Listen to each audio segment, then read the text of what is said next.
I'm Greg Leshevsky with Kawasaki Motors. We're at Castillo Ranch, north of Buellton in California.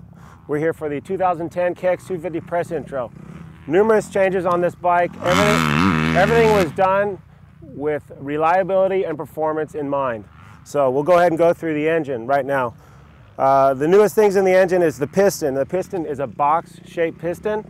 It's straight from the race team. It's the first manufacturer to provide the box-shaped piston as production. So straight off the race team. It's pretty cool. It's more durable, more power, and at all RPMs.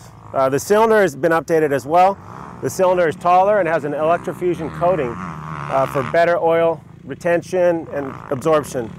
The crankshaft has been changed as well, updated.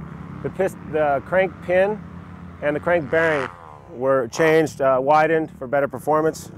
The camshaft has also been changed, making the bike even easier to start. The oil pump rotor has been changed, also producing 10% more oil flow. The transmission has been changed and updated, beefed up. The crankcases have been beefed up at the front mount. The radiators are new for this year again. Last year they were new, this year they've been improved again. Larger volume, the fin shape and size has been decreased, so there's less area for mud to fill in. And the last change for the engine would be the tapered exhaust pipe. It's now stainless steel, more durable. We have a new shape of the connection where the muffler fits, and the muffler is now rubber mounted. We've also made a number of changes to the chassis and suspension to improve it over last year's model. Of course, up front, you know, we have the Showa suspension. We have the titanium coating on the lower tube, which is the first and only manufacturer to offer that to the customers. It's right off the race team. The upper tube has an inner coating, the Kashima coating on that. Okay, we also have a revised steering stem shaft. This has been reduced in size, so it's a less rigid bike. So the bike, it tracks better, it turns better, it feels lighter with those changes. Going to the rear shock, we have a new damping settings in the rear shock as well. Made some good changes for the linkage ratio. The pull rod assembly and the rocker arm have been updated as well. And all that will give you reduced kicking, improved rear wheel traction, and making the bike easier to corner. The swing arm has also been updated. We have a revised cross-section shape inside, and the wall thicknesses inside the ribs have been reduced to reduce rigidity and make the bike lighter handling and easier cornering as well. Well, there you have it. There's the 2010 KX250. As I said, every change was made to improve durability or performance. We've got a really good bike last year. 2010, I think we've got a real solid contender. It's on your dealership floors now. MSRP is $69.99. Thanks for looking at TransWorld Motocross. We'll see you at the races.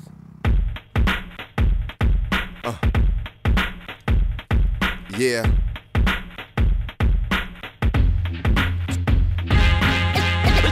It's only right that I address this. Gotta be in it to win it. I never come lame, type killing in the game. Like get busy. It's only right that I address this. Gotta be in it to win it. I never come lame, type killing in the game. Music.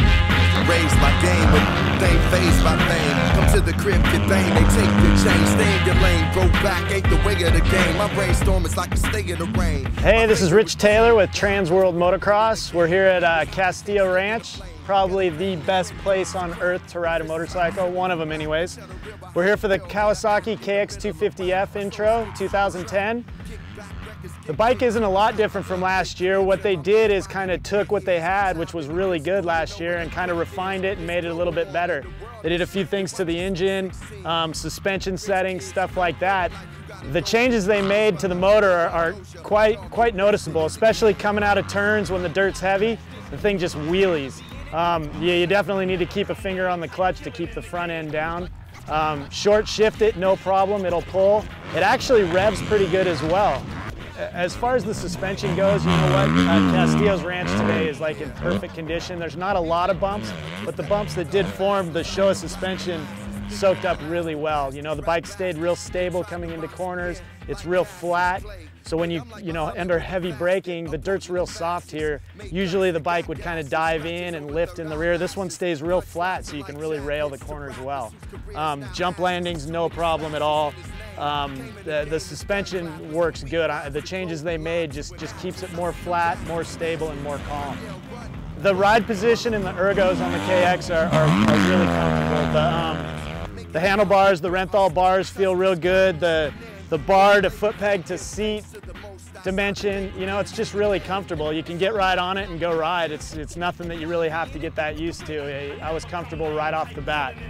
Kawasaki did a good job with this. You know, they didn't do a lot of changes, but the changes they did do made a pretty big difference, and it just made it really, really fun to ride. This will definitely be one of the top 250Fs in the shootout this year. I just wanna be like a killer, an achiever from the streets of the shop, where some get high for leisure, selling weed out of cleaners, from rocks to barbershops and beamers. Chicks with blonde weaves and strong legs like Serena, the demeanor of the ghetto to never stay settled. Argument and corrupt mass play pharaoh. Good bring business to the hood like Harold's 5-year-olds walking by themselves in the street. The young die of cancer. I stopped eating meat, greet the gods on 87th Street like